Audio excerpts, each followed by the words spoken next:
Good morning students and welcome to our e-learning session initiated by Shri Gyan Manjari Vidyapit. Today we are on lecture number 6 for chapter number 10, that is the organs of government. Students, this is one of the most important chapter that what we are discussing. According to your exam purpose, this is also one of the important, so whatever the content we are learning, we are discussing, that you have to keep in mind. Okay, so before we talk about the new topic, let's take a quick revision. So, recap of previous lecture. So, what we have discussed as we are talking about the organs of government. Now we know there are three organs. One is the legislature, second is the executive, and third is the judicial. Legislature, it is a law making body, execute that implements this law, and judicial organ that to control and manage the law and order in the government country, that is the work that what we have talked. According to this three, all these three are independent, these three organs are independent, and the division of the power that what we have learned. Unicameral and the bicameral legislature what we discussed. Important point that, and the most important point that what you have to keep in mind about the Lok Sabha, Rajya Sabha. When we use the term parliament, it means we are talking about the Lok Sabha, Rajya Sabha and President. So in Lok Sabha, we know Lok Sabha, total number of seats 545, the point that what you have to keep in mind. Okay, that what I am trying to recall you. So Lok Sabha, other name of Lok Sabha is lower house or it is the house of people. Total number of seats 545, out of that 2 seats are reserved for Anglo-Indian community that will be selected by the president. Gujarat representation is 26 years. What is the qualification? The age is required 25 and more. He or she should be the citizen of India.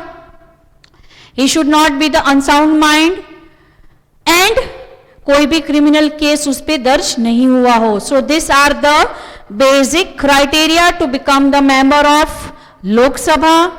What is the quorum? Quorum means present number of the members. So 1/5 is the required quorum. So in Lok Sabha 55 members are required. Presidential power in Lok Sabha we know. President will address the first session of Lok Sabha and joint session. Joint session, when we use the term joint session, it means we are talking about the Lok Sabha, Rajya Sabha, when together all the members that we see is the Lok Sabha. So that what we have discussed. Now let's talk about the Rajya Sabha.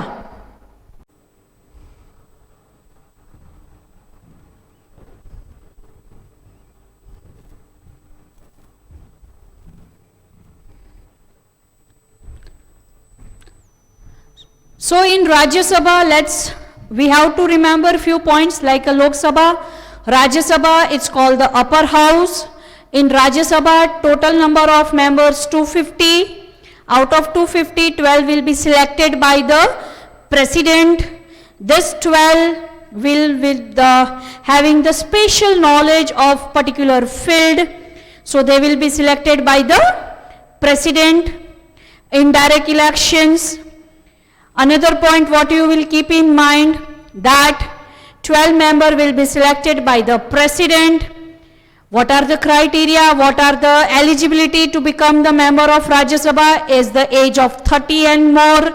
He or she should be the citizen of the country. No criminal cases, कोई नहीं होना चाहिए, unsound mind का नहीं होना चाहिए. The same.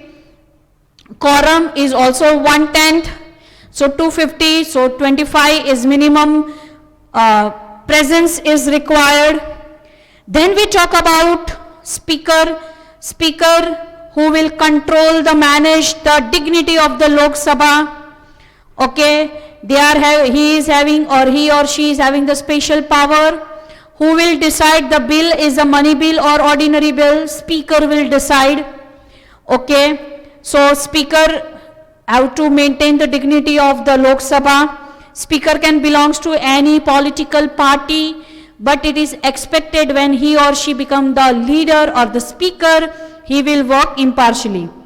Casting vote, so that is the power of speaker. In any case, there is कोई decision में अगर 50-50 नंबर बढ़ जाते हैं, then the speaker can cast his or her vote. Speaker है अपना वोट दे सकते हैं in this situation only when there is during any proceeding of the house this arise any question, matter or problem or discussion on any bill or act and decision upon it to be taken, especially when the number of vote is favor of against the matter are equal.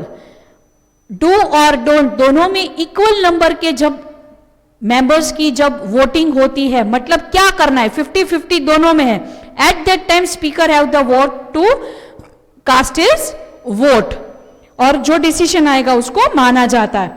Then we talk about the bill. Bill means what? Proposal. As we are talking about the legislative body, मतलब law making body. So the parliament does not important work is the we can say augmenting, मतलब बढ़ाने. Legislature का काम क्या है? कोई कायदा बढ़ाना, घटाना, उसके अंदर चेंजेस करना या तो टोटली मिटा देना. This work is done in the parliament. So कोई भी प्रपोजल 3 उसके रीडिंग होते हैं. फर्स्ट रीडिंग कोई भी मिनिस्टर्स करेगा who is introducing that bill, वहां पे उसके रीजन, उसके फायदे या तो क्यों करना है ये इंट्रोड्यूस करते हैं. Second bill is the most, second reading is the most important, जहां पे वोटिंग होती है उसका टोटली जिसको हम कह सकते हैं कि पूरा डिसीजन लिया जाता है. Third is the formal reading. Any bill is a money bill और ordinary bill, it will decide by the speaker of the Lok Sabha. Then we talk about the money bill. Money bill के बारे में कुछ प्रावधान है, स्पेशल प्रावधान है. It is introduce only in Lok सभा.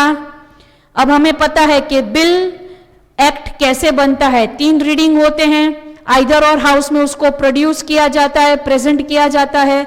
एक हाउस से पास करने के बाद उसको दूसरे हाउस में भेजा जाता है. दूसरे हाउस में भी same procedure, first reading, second reading, third reading.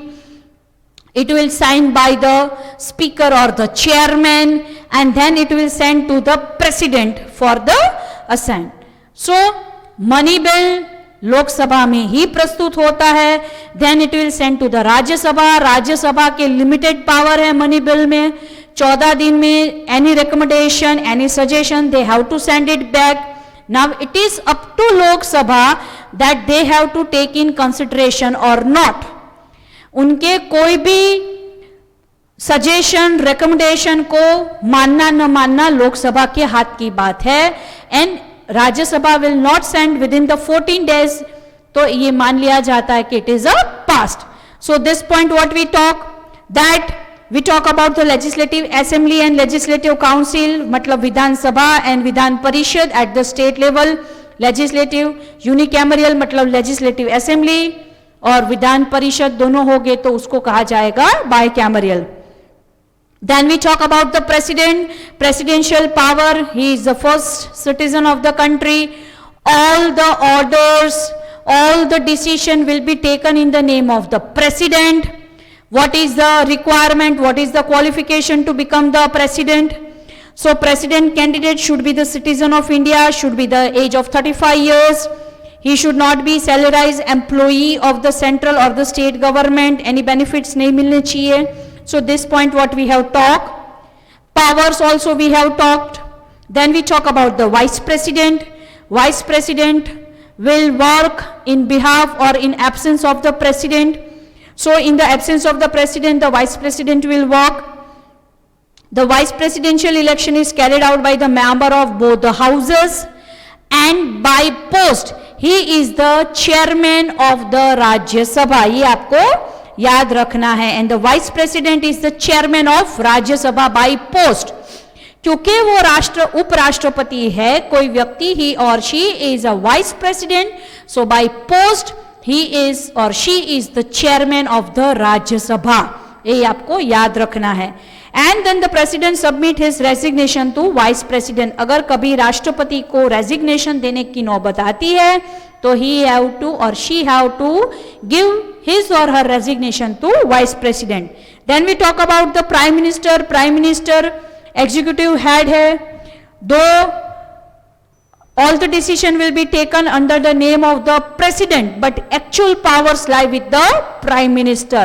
Actual functioning power prime minister के पास है, decision making will be carried out by the prime minister. The same thing what we talk about the president, vice president, prime minister, so same thing for the state level.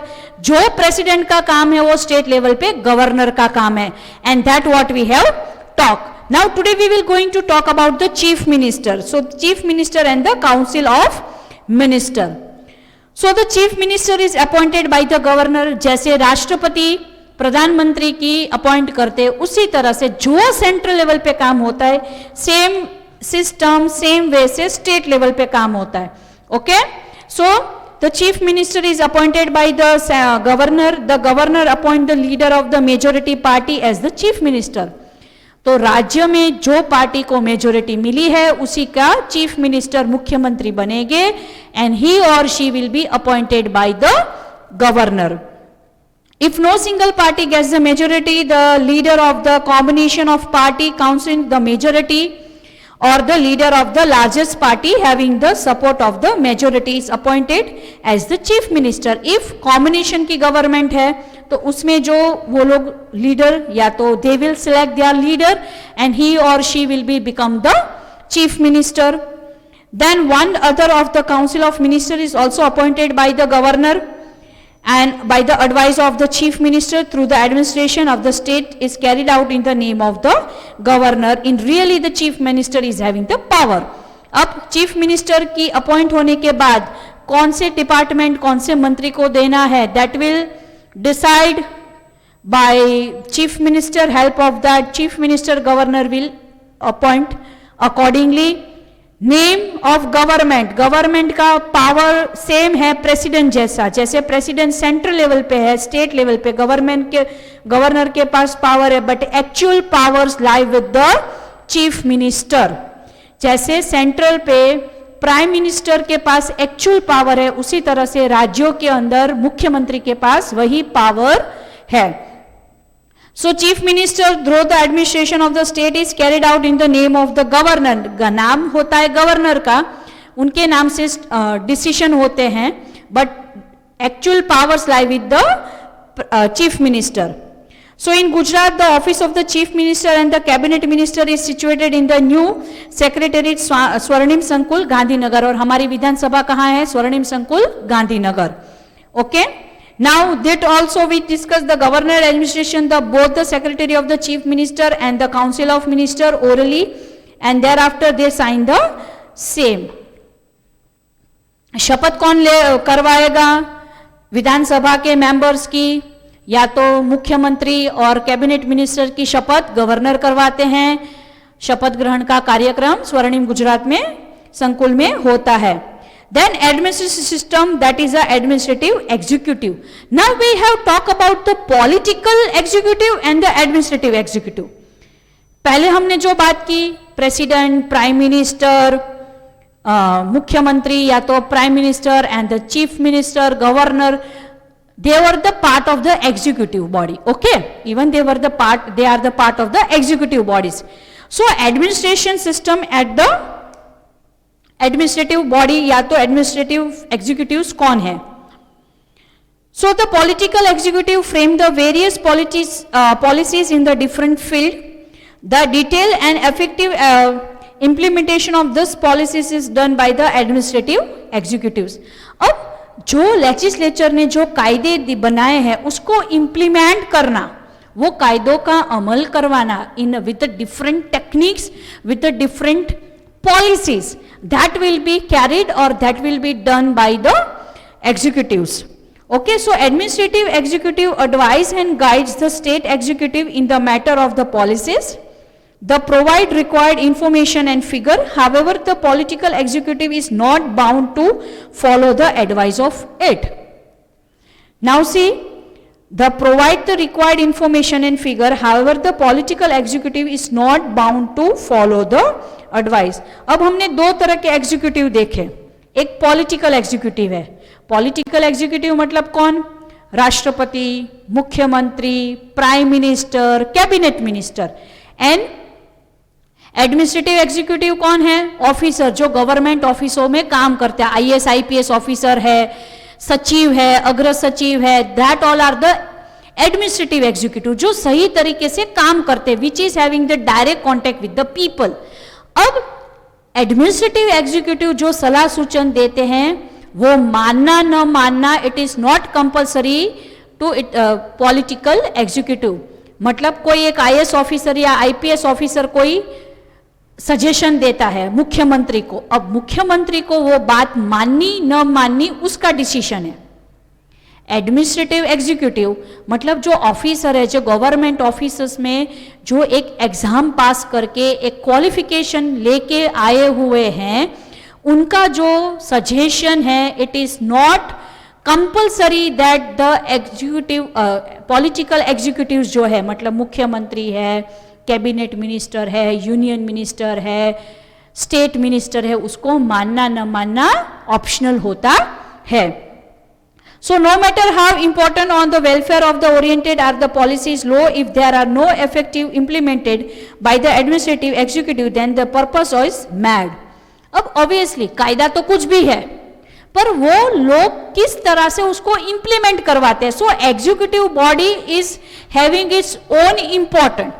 Legislature मतलब कायदा तो बना दिया, करना नहीं करना, पर उस कायदे का अमल कैसे करवाना है, एग्जीक्यूट कैसे करवाना है, कोई भी कंट्री अच्छे से कैसे चलेगी व्हेन सभी काम अच्छे से सिस्टमेटिकली कैरिड आउट होंगे. सो यहां पे एग्जीक्यूटिव की responsibility is much higher. So the detailed and the efficient implementation of this policies is done by the administrative heads. Okay, so executive, then it is thus the administrative system provide the necessary backup for the executive in the formulation of implementation in the policies.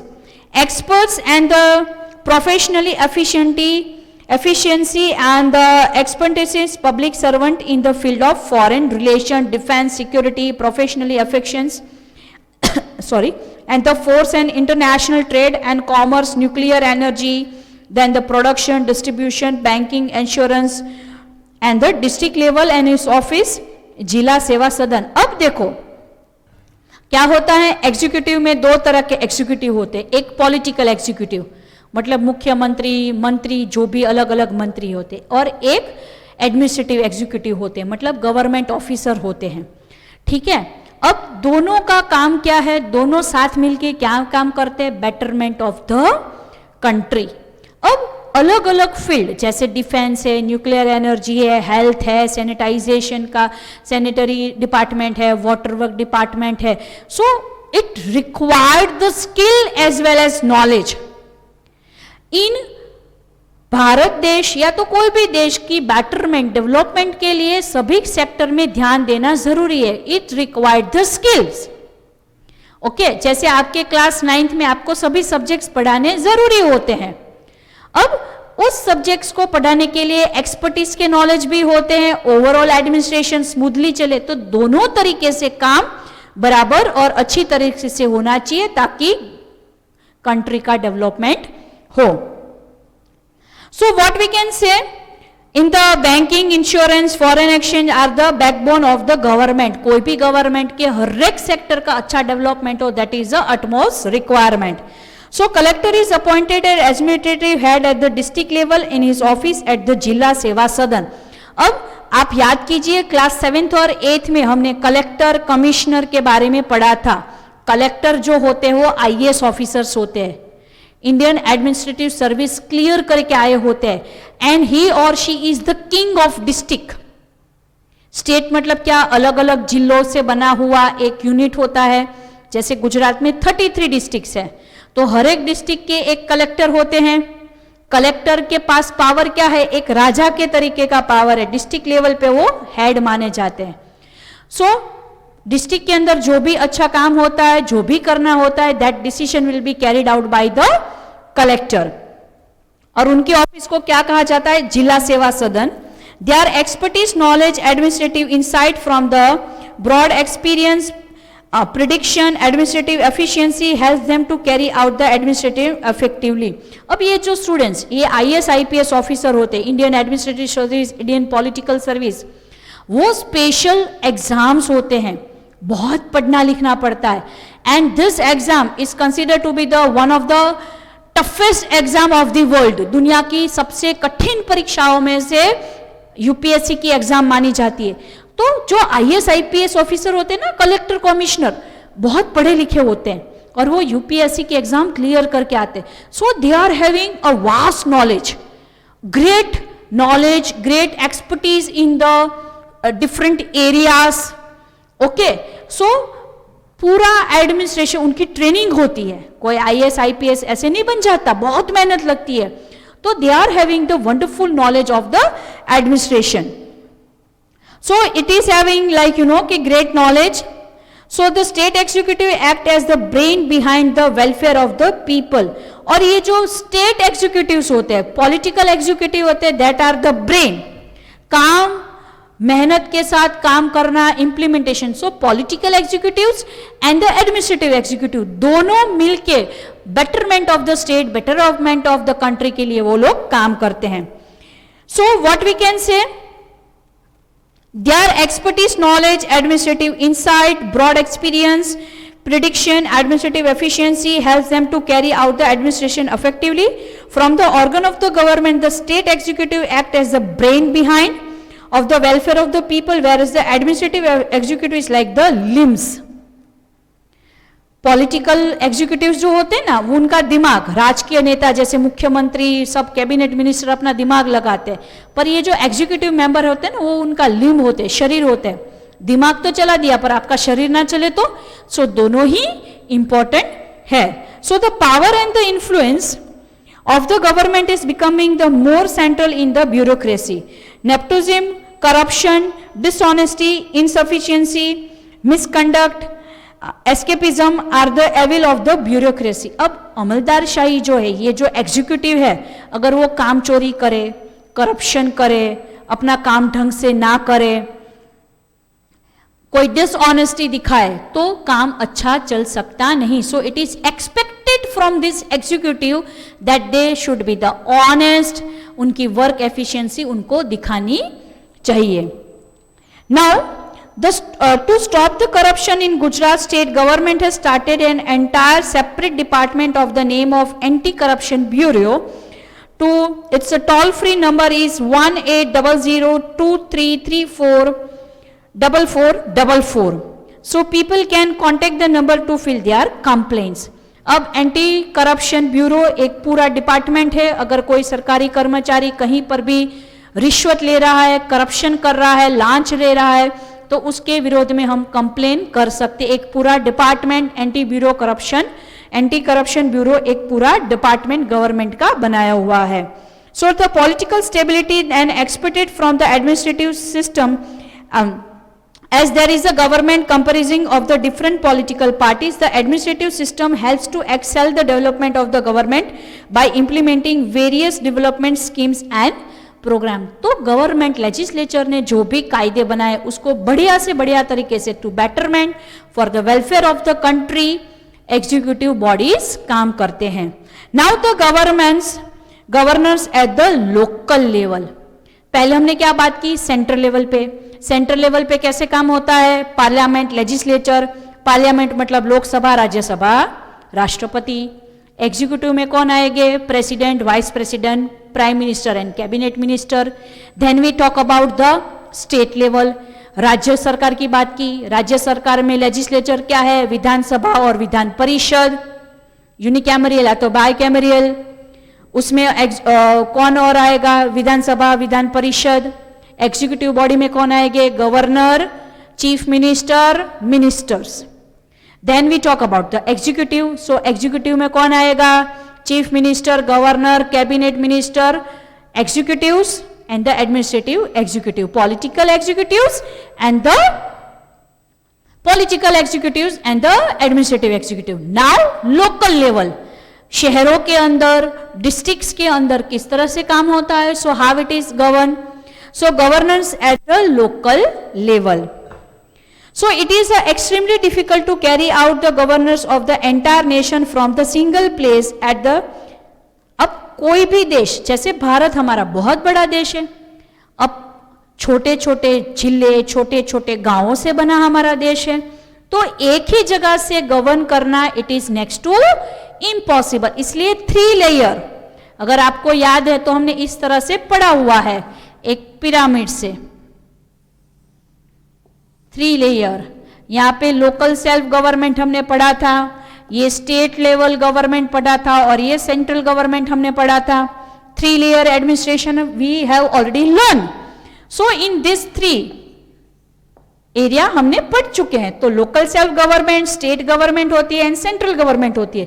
So we have already talk about the central, state, now we are talking about the local self government. So central government has too many responsibilities. The power is decentralized with the objective to timely solve various problem, needs, expectation and aspirations of the people. So by decentralizing the power, the administration can be carried out easily and effectively. At the local level, the institute of local self-government have emerged. With the administration of village, town or city is carried out by the representative of people elected by the local in the local institution, that such organization are called the local institute or local self-government. For example, we can say for administrative efficiency, geographical region, the responsibility and function of the government are divided to the local organization. Now say student, देश में अलग अलग राज्य, अलग अलग राज्यों में अलग अलग शहर, गांव, अब हर एक की रिक्वायरमेंट अलग अलग है. एवरी स्टेट, एवरी विलेज के क्वेश्चंस अलग है. They are having different difficulties, they are having its own questions, own difficulties that can be solve. So हर एक काम सेंट्रल लेवल से नहीं हो सकता, उसी तरह से हर एक कंट्रोल स्टेट गवर्नमेंट नहीं कर सकती. So every district have or every village is having their own local self government. Local self government मतलब ग्राम पंचायत, हर एक गांव के अंदर ग्राम पंचायत होती है, जिला panchayat, municipality, municipal corporation, that all are the example of local self government. So local self government urban area and for village one can be find a ग्राम पंचायत. गांव के अंदर क्या होगा, ग्राम पंचायत, और डिस्ट्रिक्ट के अंदर डिस्ट्रिक्ट पंचायत या तो जिला पंचायत. तालुका पंचायत, तालुका लेवल पे taluka and the district panchayat. So gram panchayat, taluka panchayat and zila panchayat, 3 layer पे लोकल सेल्फ गवर्नमेंट काम करेगी. So institution of local self government give the training with the available for elections, voting, duties, responsibility, administration and ruling. ये सब कुछ काम जो सेंट्रल लेवल पे होता है वैसा ही काम स्टेट लेवल पे होता है, वैसा ही काम लोकल सेल्फ गवर्नमेंट में होता है. So it's given opportunity of self development as all the policies and the implement at the local level first. It gives a chance to improve the locals and the upper level too. अब देश कैसे बनता है, गांवों से छोटे छोटे शहर और गांव मिलके एक राज्य बनेगा और सब राज्य मिलके एक देश बनता है. सो इफ डिफिकल्टीज, प्रॉब्लम्स, कोई भी प्रॉब्लम्स रूट मतलब गांवों से ही अगर खत्म हो जाते हैं, सॉल्यूशन अगर हो जाता है, so it is better easy administration for the state and if works go smoothly then it is very better and very easy to go with the central level.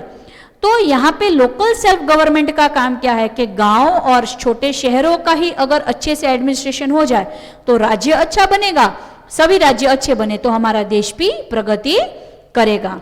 So 3 tyre structure of the Panchayati Raj, very important. 3 tyre, 3 layer हमने पहले भी पढ़ चुके हैं.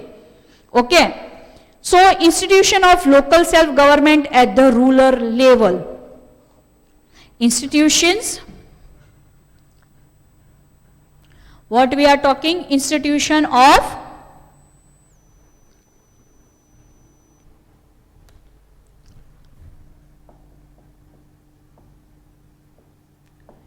institutions of local self government, institution of local self government at the rural level.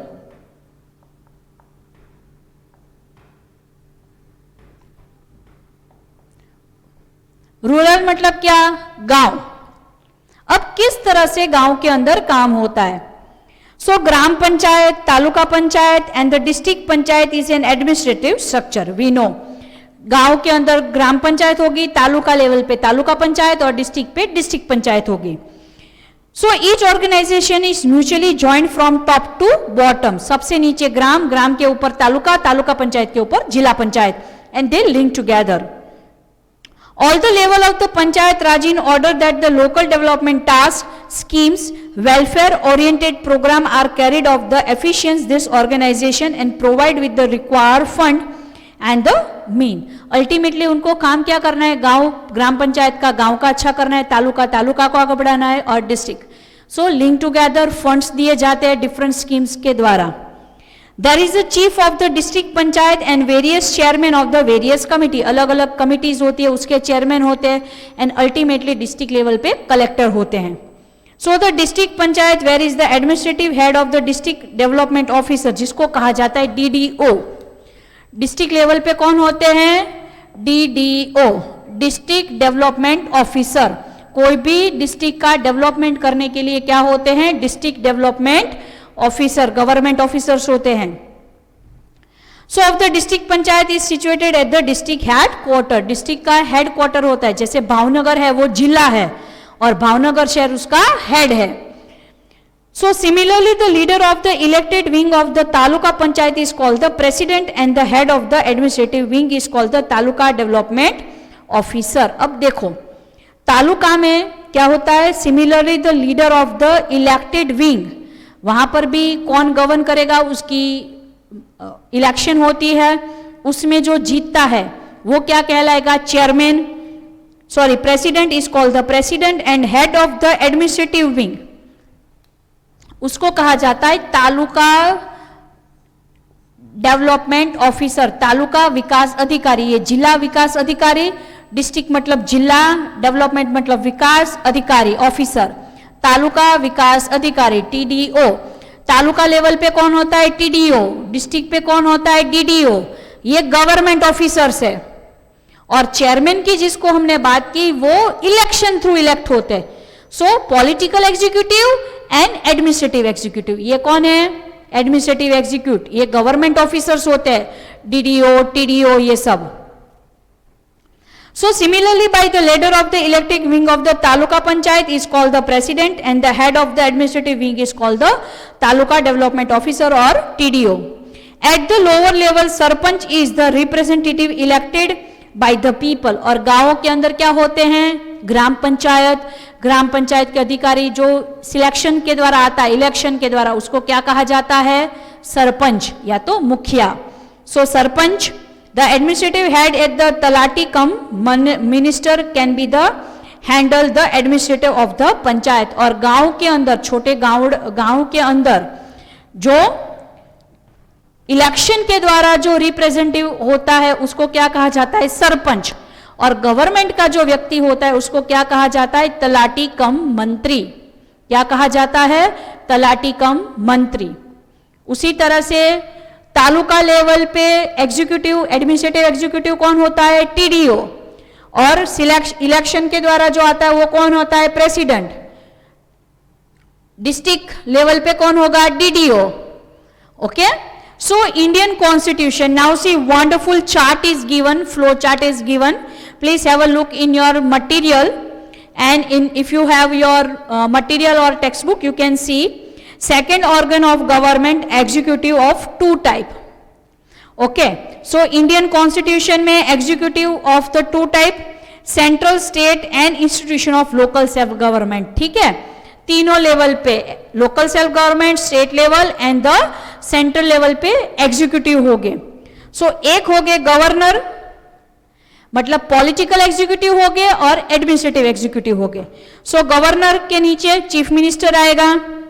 अब गांव के अंदर भी लोकल सेल्फ ऑर्गेनाइजेशन में भी दो तरीके से, गांव के अंदर अलग होगा और रूरल के लिए अंदर अलग होगा और अर्बन के लिए भी अलग होगा। So governor, chief minister and the legislative assembly secretaries. Okay, so governor chief minister के नीचे पॉलिटिकल एग्जीक्यूटिव्स कौन होंगे? Rural level panchayati raj consist of the representative elected by the people. So president, vice president taluka panchayat के होंगे और सरपंच और डेप्यूटी सरपंच ग्राम level पे होंगे। सी, इतना ही आपको यहां पे समझना है। पॉलिटिकल एग्जीक्यूटिव, अब एग्जीक्यूटिव कितने प्रकार के हैं?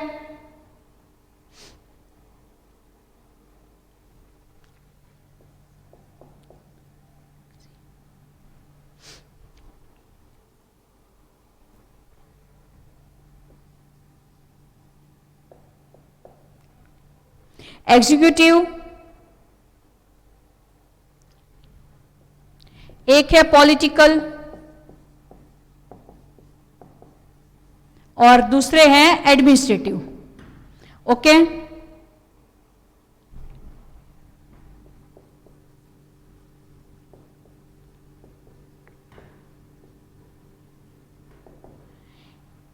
एग्जीक्यूटिव दो प्रकार के, पॉलिटिकल मतलब नेता लोग एग्जीक्यूटिव बॉडी में, जो एडमिनिस्ट्रेटिव जो गवर्नमेंट ऑफिसर्स है, गवर्नमेंट सर्वेंट है, जो कॉम्पिटिटिव एग्जाम्स क्रैक करके क्वालिफाइड होते हैं, ये लोग इलेक्शन के द्वारा सिलेक्ट हुए होते हैं, ये लोग एग्जाम्स से ऑफिसर्स होते हैं। सो इसमें पॉलिटिकल एग्जीक्यूटिव में कौन होगा? प्रेसिडेंट, वाइस प्रेसिडेंट, जिला लेवल पे, तालुका लेवल और ग्राम लेवल पे प्रेसिडेंट, वाइस प्रेसिडेंट, तालुका पे भी प्रेसिडेंट, वाइस प्रेसिडेंट होगा और गांव के अंदर सरपंच और उप सरपंच, मतलब सरपंच या तो डेप्यूटी सरपंच हो गए। ठीक है, वो कौन है? Political executive. पॉलिटिकल एग्जीक्यूटिव कौन होगा? जो इलेक्शन के द्वारा जीत के आए हैं। और एडमिनिस्ट्रेटिव एग्जीक्यूटिव्स कौन हो गए? तो डिस्ट्रिक्ट डेवलपमेंट ऑफिसर, डीडीओ, अभी हमने पढ़ा ना, डिस्ट्रिक्ट लेवल पे डीडीओ, तालुका लेवल पे टीडीओ और यहां पे तलाटी, और गांव के अंदर होगा तलाटी कम मंत्री। ओके, सो डीडीओ, टीडीओ, तलाटी, मंत्री जो भी होते हैं वो गवर्नमेंट की नौकरी कर रहे हैं, वो गवर्नमेंट सर्वेंट है, वो एग्जाम पास करके बहुत पढ़े लिखे होते हैं। यहां पे कौन होते हैं? Political executive, president, vice president, sarpanch, उप सरपंच को कौन होते हैं? जो इलेक्शन जीत के आए हैं। एग्जीक्यूटिव में दो तरह के executive, one is a political, second is a administrative. Political मतलब इलेक्शन जो जीत के आए हैं, वो होता है president, deputy president, vice president, और गांव के अंदर उसको सरपंच, उप सरपंच कहा जाता है। एडमिनिस्ट्रेटिव में कौन होते हैं? डीडीओ, टीडीओ, तलाटी कम मंत्री। शहर के अंदर, डिस्ट्रिक्ट के अंदर डीडीओ होता है, डेवलपमेंट ऑफिसर होता है। तालुका के अंदर उसको कहा जाता है तालुका डेवलपमेंट ऑफिसर, और छोटे गांवों में जो गवर्नमेंट ऑफिसर होता है, जो डेवलपमेंट का काम देखता है, उसको कहा जाता है तलाटी कम मंत्री। Now urban institute of self government, अभी हमने रूरल देखा, अब देखते हैं अर्बन। अर्बन मतलब शहर के अंदर कैसे काम होता है। So as per the 74 constitutional article, अब ये आपको याद रखना है। Okay, so as per the 74 constitutional amendment, the urban area were provided with the urban institute of self government as per the population of the area। अब शहरों के अंदर आर्टिकल 74 में कहा गया है कि शहर कौन, जैसे भावनगर है म्यूनिसिपल कॉरपोरेशन है। ओके, तो शहर की व्याख्या में जो शहर आते हैं, जो जगह आती है, वहां पे अर्बन गवर्नेंस, सेल्फ गवर्नेंस कैसे होता है उसकी हम बात कर रहे हैं। So at the first level there is a municipality, at the second level there is a municipal corporation, and the third level there is a Mahanagar mega city nigam। municipality, municipal corporation, again यही याद रखना है, 3 layer. यहाँ पे municipality, municipal corporation, यहाँ पे mega city, जैसे सूरत, अहमदाबाद, ये सब मेगा सिटी की डेफिनेशन में आते हैं. सो अर्बन लेवल मतलब शहरों के अंदर कैसे एडमिनिस्ट्रेशन होगा. So it will work in the 3 layer. At the first level there is a municipality, in the second there is a municipal corporation, and the third level there is a महानगर mega city. जैसे Bhavnagar municipal corporation है, पर अहमदाबाद है वो mega city में आता है. So in all 3 wings, the Urban Institute of Self-Governance, a mayor is elected from the majority wing. अब हर एक म्यूनिसिपैलिटी, म्यूनिसिपल कॉरपोरेशन में कौन होगा पॉलिटिकल एग्जीक्यूटिव? मेयर, जिसकी इलेक्शन थ्रू उसको चूज किया जाता है.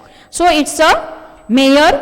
Apart from this there are a chairman और the vice various committee and corporation as per the various ward wise reservation for the woman and reserve caste of the maintain. जैसे भावनगर में मैंने आपको previous किया है, भावनगर में 19 वार्ड है. भावनगर जितना बड़ा है तो उसको हर एक एरिया वाइज बांट दिया जाता है. तो भावनगर में 19 वार्ड है, 19 वार्ड की रिक्वायरमेंट अलग, उसको एडमिनिस्ट्रेट भी अलग अलग तरीके से किया जाता है लोगों के द्वारा. So ward wise is reservation for the woman, reserve caste और द मेंटेन. यहां पर भी इलेक्शन में भी फीमेल का रिजर्वेशन है, लोअर कास्ट SC ST का भी रिजर्वेशन, मतलब पर्टिकुलर कास्ट के या तो फीमेल वहां के नेता बन सकते हैं. Various committees carried out the various responsibility of many field and decentralization manner. City planning, land reform, road, bridges, flyover, bridge construction, water management, sewage management, civil development, environmental facilities, fire department service, education and health, culture and entertainment, cityscape of development of morgue, crematorium, graveyard, removal of slum, overall all development are the carried out by the Urban Institute of Self-Governance. City के अंदर related कोई भी काम हो, चाहे वो स्मशान बनाना हो, चाहे वो कब्रिस्तान बनाना हो, चाहे वो पार्क बनाना है, चाहे वो स्कूल बनाना है, चाहे वो हॉस्पिटल बनाना है, ब्रिज बनाना है, फ्लाईओवर बनाना है, road construction, all work will be carried out by the local self government. So all are the manage by the fund collected from the people under the public private partnership, PPP. PPP मतलब व्हाट? Public private partnership, याद रखना है. So as well as tax collection from the people. We know what is the source of income for the government? Tax. So लोगों के fund से, लोगों की हेल्प के द्वारा और टैक्स कलेक्शन के द्वारा गवर्नमेंट के पास पैसा आता है, और यही पैसे से डिस्ट्रिक्ट के लिए, गांव के लिए, शहर के लिए अच्छा काम किया जाता है. The administrative head of the municipal corporation is known as the municipal commissioner. Municipal corporation का जो हेड होता है, एडमिनिस्ट्रेटिव हेड, पॉलिटिकल नहीं, एग्जीक्यूटिव, एडमिनिस्ट्रेटिव एग्जीक्यूटिव होता है, उसको कहा जाता है municipal commissioner. Under him there is a zone head having the technical and administrative knowledge and the various officer. और कमिश्नर के नीचे सब ऑफिसर्स होते हैं जो अलग अलग डिपार्टमेंट का काम करेंगे. When a cordial relation is established between the elected wings and the administrative wings, then many work can be carried out relating to the welfare of the people. अब एग्जीक्यूटिव में जो दोनों एग्जीक्यूटिव है, एक political है और एक administrative executive है. पॉलिटिकल मतलब जो इलेक्शन थ्रू सिलेक्ट होते हैं, और एडमिनिस्ट्रेटिव मतलब जो सरकारी पदाधिकारियां हैं. दोनों के अगर अच्छा बीच में तालमेल होगा तो शहर का, गांव का, जिले का, राज्य का और देश का विकास अच्छे से हो सकता है. अब जुडिशरी, सबसे पहले हमने लेजिस्लेचर से शुरू किया था, फिर हमने एग्जीक्यूटिव बॉडीज के लिए बात की, अब last topic is a judiciary. So the Constitution of India has accepted the ideal that all citizens should get the social, economic and political justice, thereby a just and equality social order can be established. आपने chapter 9 में fundamental right, fundamental duty ये सब पढ़ा है, आपने learn करके आए हो. So these all are the part of that. So if any person break any law, then the either punishment of fine by the judiciary. अब कोई व्यक्ति कायदे को तोड़ता है, नियम को भंग करता है, तो उसको सजा दी जाती है, and that will be imposed by the judiciary. So the judiciary checks whether the law are in accordance with the constitutional provision, and if the law is not consist with the constitution is declare the law unconstitutional and void. तो judiciary मतलब high court, supreme court, district court क्या करती है, हर एक कायदा नीति नियमों का पालन हो, अगर नहीं होता तो उसको कायदे में उसको लोगों को कंपलसरी या तो उसकी वॉइड है तो उसको नष्ट करे या तो लोग कायदे कानून को माने, ये ध्यान दिया जाता है. If the federal system power and function are divided among the unit state and the centre, centre पे है भारत की सर्वोच्च जुडिशरी है सुप्रीम कोर्ट, हर एक राज्यों में होती है हाई कोर्ट, जिलों के अंदर होती है district court.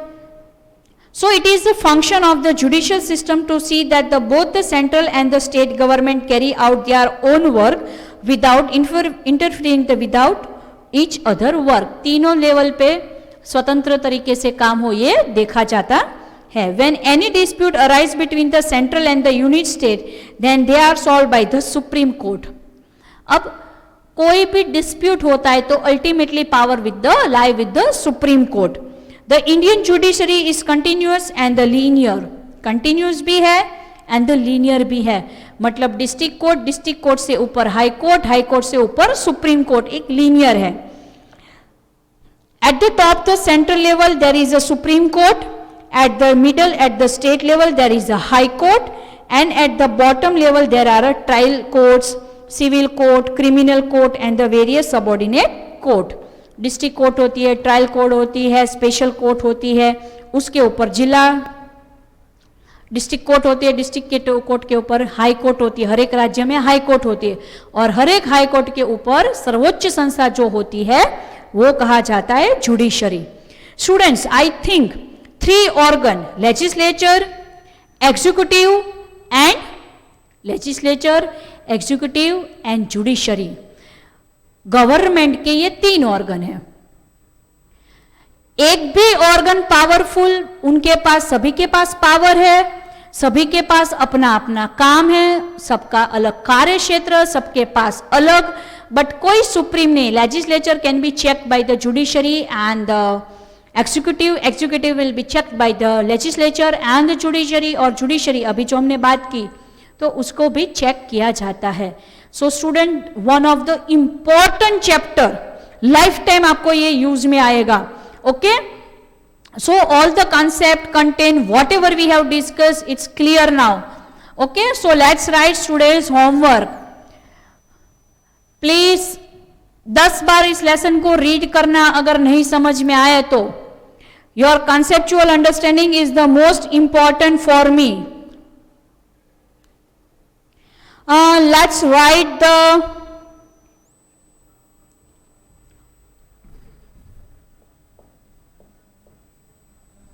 homework. Write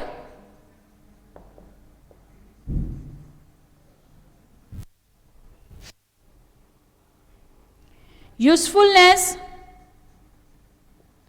and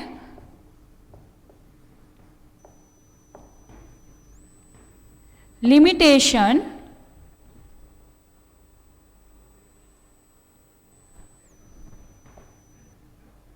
write usefulness and limitations of Rajya Sabha. One more question.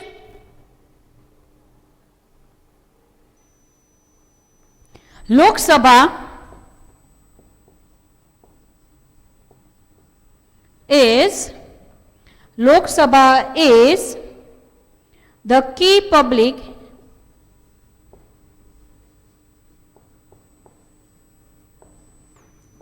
Lok Sabha is the key public organization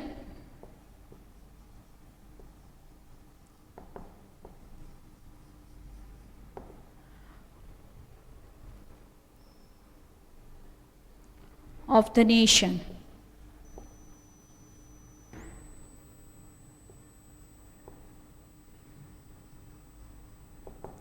See, again मैंने आपको क्या दिया, Rajya Sabha and Lok Sabha. Why it is so? Because this 2 concept is the most important in this entire chapter. So what is your homework for the day? Write a usefulness and limitation of Rajya Sabha. And second, the Lok Sabha is the key public organization of the nation. Explain it. Explain. ये आपको explain करना है in your own word. So I think all the content, concept that what we have discussed, what we have learned, thoroughly conceptual understanding हो चुका है. Please read the lesson as it is very important. So here I am ending up this lecture. Thank you, take care and goodbye.